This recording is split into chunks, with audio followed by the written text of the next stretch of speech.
Hi, I'm Robin Butler. My guest today is Gale A. Ricketts. Welcome to the show, Gale. Happy to be here.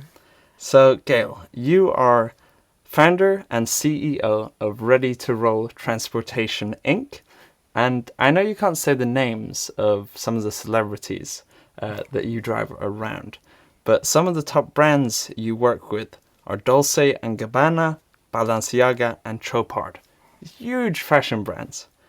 So, before we dive into your journey, I'm curious, what's required to drive people in fancy cars to fancy places compared to what's required to drive really famous people from like the top level in the entertainment industry in fancy cars to fancy places? What's the difference there?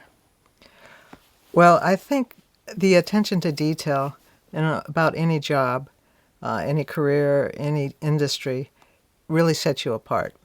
It's anybody can deliver a good, but when you have specific criteria that you have your staff follow, when the attention is all about the client, when you make them feel like royalty, so to speak, that is sort of our catchphrase. We want everybody to feel like royalty. We want them to feel special.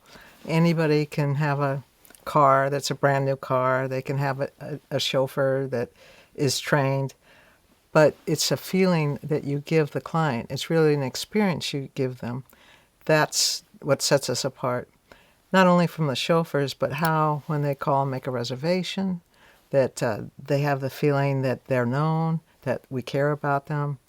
And even when it comes down to the billing, we have a communication system where if they want to talk about it, we don't call them back in 3 days. We help them. So every level of it, whether it's a dispatcher, driver, back office, we all strive to care so much about our client and make sure that they feel that they're seen and heard.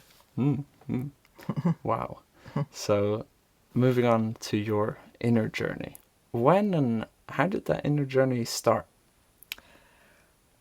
Well, it started with a vacancy. I was raised in a religion, and I dropped the religion when I went to college. And in my 40s, I began to feel like I was missing some spirituality. I was, having success in business, but there was just a component missing. And that vacancy, I felt like it needed to be filled. And I was able to come into contact with Ananda Giri ji, who is one of the senior faculty members here. And I heard him talk and lecture, and what he was saying made such good common sense that it wasn't spirituality, so to speak. It was just a philosophy that he was talking about. And it just made such great sense that I wanted to learn more. And that's when I started following O&O, was after hearing him and getting deeper and deeper into the teachings. And it was over a long period of time for me. It wasn't like this year I heard him and next year I'm in India. Was there anything happening in your life at the time that kind of led to that? Were there any struggles, or was this just something you were inspired to join and to learn more about? Good question. At first, it was just to learn more about it. It was just, like I said, an area that I felt had a vacancy. And then I did have a very painful experience at my work. Not to go into too many details, but so I have a business in New York City and I have a business in Los Angeles. In Los Angeles, we had the drivers take the cars home every night so they didn't have to come back to my base, turn in the car, and then go back home. Mm-hmm. Like my base is in Santa Monica. Some of the drivers live in West Hollywood. Some of our clients live in West Hollywood. So instead of them coming back to Santa Monica, which for those that have no idea where the distance is, It's only about maybe 15 miles, but it could take up to an hour in certain traffic. So we allowed them to take the cars home. At the time, there were lawyers going around to drivers, mostly at the airports, and asking the drivers, do you take the car home? Which that was common in my industry. Okay. And what happened was the lawyers said, are you getting paid when you keep the car? And they said, no. So they mounted a class action lawsuit saying that, in fact, they were working because they had my car keys. At the time, it was a two-way communication device called a Nextel, and my car. So, in essence, I should be paying them to have the car overnight. And because it was a class action lawsuit, everybody that had worked for me for a period of 3 years in this said period of time was part of the class action lawsuit, which was about a $3 million lawsuit. Wow. Yeah. So, so I felt betrayed. I felt that here I thought I was doing a really nice thing for my chauffeurs. They accommodating their time. They actually had to spend less time at work. So, lawyered up, got ready and did fight. But what was happening to me is I wasn't sleeping at night. I was just furious. I started to think, bad things about the chauffeurs, and yet they were still my employees. So I was having like, I can't believe I have to keep this guy, working, even though he's, betraying me. And my story about how good I was and how bad they were. And I was in pain. I was losing sleep. I was in a bad mood. I was letting it affect my East Coast business as well. During the peak of my upset, I did come for the first time to O&O. And through the teachings, through my awareness, I totally transformed my reactions. Nothing changed. I still had lawyers. I still had the same lawsuit happening. But what changed was my reaction to it. One of the most startling, I'll say the word startling, concepts that I learned at O&O was that you have a problem and you have a reaction. They don't go hand in hand. You can have a problem and you can have a reaction. The reaction is what's happening on the inside. The problem is what's happening on the outside. The inside needs awareness. There's so many things that I learned about my inside through my journey. So I was learning that I was participating in my upset. Not only was I participating, at first I was creating my upset. It was a story I was telling myself. It wasn't about living in the present. It was about, in the future, I'm not going to have my company anymore. It was all about something that happened in the future or something that happened in the past. I learned to identify what was going on. That was the inside job. The outside job needed a solution. Yes, there was a problem. We're not denying that there was a problem or not. But it needed a strategy. It needed, my lawyers to help. It didn't need me to get upset. That was not going to help the solution at all, me being upset. The only thing me being upset did was made me upset. So when I could clearly see that there's two different things going on here. There's a problem that needs a solution, and there's my thinking that is tripping me all up, that I can calm down and realize that it's not helping me at all. That, as a matter of fact, when I'm calmer, I can come up with much better solutions than I can when I'm upset. This problem or this situation rather, went on for maybe 4 years. So thank God I was able to, in the beginning of this 4-year problem, come to peace and come to serenity about it. Wow. And so the problem was, working itself out. But in the meantime, I was not upset at all. I, went on with my business, and matter of fact, I'd forget about it. And then finally, when we had the resolve, somebody came up to me and said, "Oh, you must be so happy. It's finally over." And I thought to myself, you know what? It's just another day. I haven't been thinking about it. It was just, yeah, I guess I'm happy. Of course I'm happy, but it wasn't like, yeah. But without that, without those lessons that I had learned, without Krishnaji teaching us that these are two different things. They don't go hand in hand. You don't absolutely need to be upset if you have a problem. When you can see that they're separate things, it gives you such a peace of mind, and that's what happened to me. One of the many things that happened, but that was the big hook for me to realize how life-changing this work has been. So for you to reach that place of calm, Yes.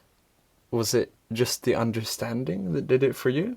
Or were you doing practices and meditating? Or, what else were you doing to reach that calm place? Well, I'll tell you what, it's not real easy just to go, oh, I get it. It just doesn't happen in a day. What happens to me, my experience, was that it was a constant awareness of when I was getting this surge of anger, I could identify it. And I became aware, oh, I'm getting angry. And for me, what happens is sometimes I feel it a sensation in my body. So I might not know that I'm getting angry, but I can feel I'm getting angry. So when I check in with my body, I could feel something happening. I go, oh, wait a minute. Let me slow down. Let me hit the pause button. Let me see what's going on. And then I realized that I'm upsetting myself with a thought about something in the future that's going to happen. I go, let's just stop here. Then, could be 2 minutes later, same thing happens. And I realized, let's just stop. The more I did this, the longer the periods of serenity would be.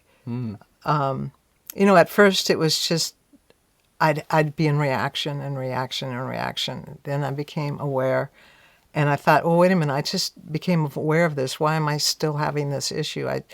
2 minutes ago I was aware of it, and here it is again. But the more that I could identify what my thought was about it, what my story was I was telling myself about it, then the length of time between my upset got longer and longer until it hardly ever came again. So it's what they say, it's practice.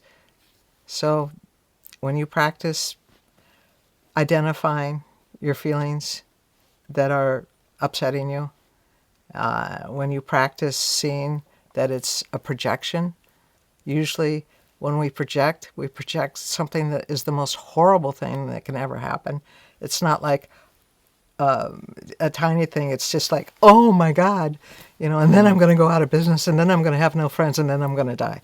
You take it to the worst case scenario. If there's anything that is at the core, what you've learned, what would that be? Is there one specific teaching that you feel really resonates with you? One thing that Krishnaji or Pritaji share with the world that you really hooked onto? Well, one thing that I love, and I'm not sure it's like the most impactful, but it certainly made me giggle and think that it was right on, was if you are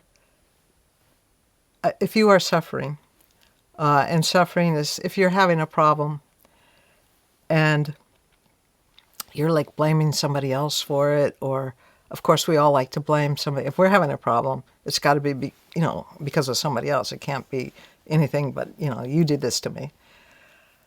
It's like being in the ocean and like holding a brick. You're holding on to this problem, but who's going to drown? The person that's created this problem for you, or you. It's just like you just have to let go, of the suffering with it. So you can like get on with it. Do you meditate now?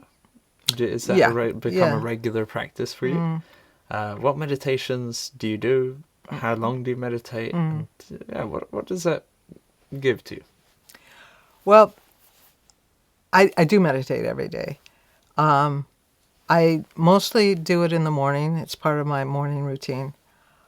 If I'm traveling or have an early morning, I sometimes don't do it right away in the morning. But I've learned that meditation is not necessarily sitting for an hour, 45 minutes, an hour, and just breathing. Meditation can happen in like 2-3 minutes. It doesn't have to, time doesn't dictate how long it's going to take you to be present and calm down. And I think for me, meditation, the most important thing is sort of like an alignment. When you stand up straight, everything's in alignment. This is sort of getting my mind in alignment and just calming the chatter down so that I'm not thinking about, many things. And it's really hard to do is to, shut yourself up sometimes, And sometimes for me, through breathing, I can just completely get calm. Other times it takes me a long time to just quiet the mind. And then open yourself up. I always ask for guidance for the day.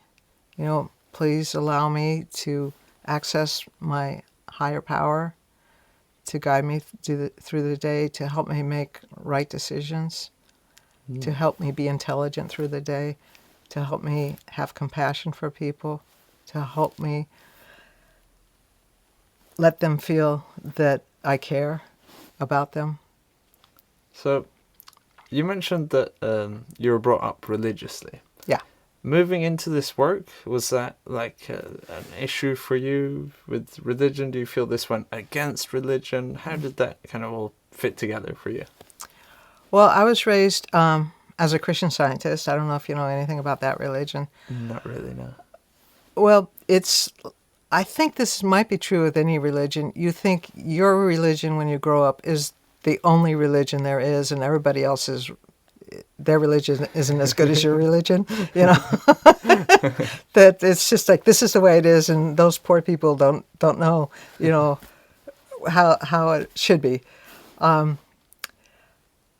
And this study that I'm doing now and have been doing does not interfere with any religion at all.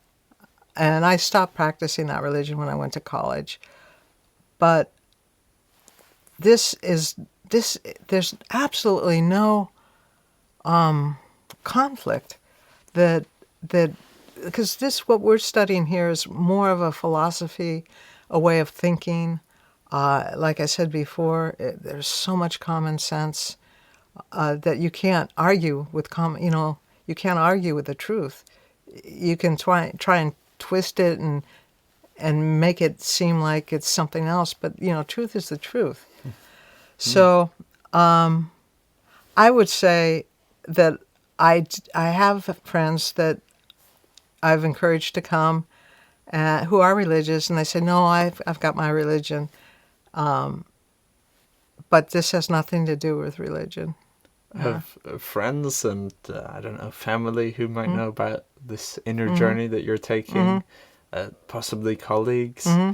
that know about it. Has anyone found it like strange or weird, or has the reaction been like, "Oh, that's cool"? Well, the reaction has been, well, they say, "Oh my God, Gale, you're become such a beautiful person," Wow. and and some friends have, I'm not one to like push, I mean, a terrible salesperson. I don't go around saying, "Oh, you got to come to this." But I have had so many friends come just because they see what a difference it's made, especially around the lawsuit when everybody was like on my side and said, yeah, how could they do that to you? And just see how I reacted to it is like, as one friend said, it's sort of like you just start hitting a little speed bump in your way. It's like you didn't drive off the cliff. You just hit a little speed bump, and so I've had friends that have joined in on some of the meditation. I did want to mention too, when you said do I meditate? So Preetha Ji and Krishna Ji have created an app. I'm sure you listen to it too. And Oh, yeah. I just Yes. want to tell you that there is, I don't know, 50 now, different. Many. Yeah. It seems like every time I look at it, I go, oh, I didn't see this one. But what I really love about it is there's like a 2-minute meditation. There's a 20-minute meditation. You have a menu of like, how am I feeling? What do I want to, like, okay, I'll do this, this one, or I'll do that one. And I'm feeling like I'm very chaotic right now, so I'll do the one about, calming down. So that is, I actually do it when I'm in the car driving to work. I'll turn on the app, and of course I can't close my eyes, but Yeah, eyes open. but I can do the breathing. But it's just so calm. I mean, even if you're not, completely, in a quiet space, it's wonderful. Yeah, absolutely wonderful. Yeah. How has this whole experience, and it sounds like almost with all the people on your side, they must have like, what's happened with Gale? She's become so at ease, like this class action lawsuit against you. How have you changed internally around friends and family? How is your experience of connecting with others? Maybe if you were to compare Gale from 10 years ago to Gale now, what's the difference? I would say 10 years ago, Gale was always in a hurry. I mean, living in New York, everybody's in a hurry, And what has happened over the years is that I've calmed down. But how I've calmed down is I've learned to, if I'm having something comes up, I just take a moment, just, hit the pause button and then move on. But it's like we create such big deals about stuff that, what was that saying? You make mountains out of molehills, And we tend to do that to, like the simplest thing, like let's say, a pipe broke in our house or something. It's like, oh my God. It's just like the biggest, no, you can turn off the water, get a plumber, get it fixed, It's not an emotional event. It's a problem, So I've learned to separate the problem and not have a big, huge emotional event. And like I was telling a friend, it's just like, it's so nice to be calm, sitting in traffic in New York City and still be calm with all the horns, blasting. It's a real, I mean, if nothing else, it's a healthy way of being, is just to find that calm and peace. And, it affects probably every organ in your body.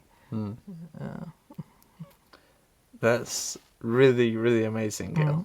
Just to finish off, I'd like to share one. I was just walking to my room, and I heard someone laughing behind me, just some people, and someone laughing, and I turned around, and it was you. And it was this beautiful, loud laugh, and I'm hearing your laughs just about everywhere you are.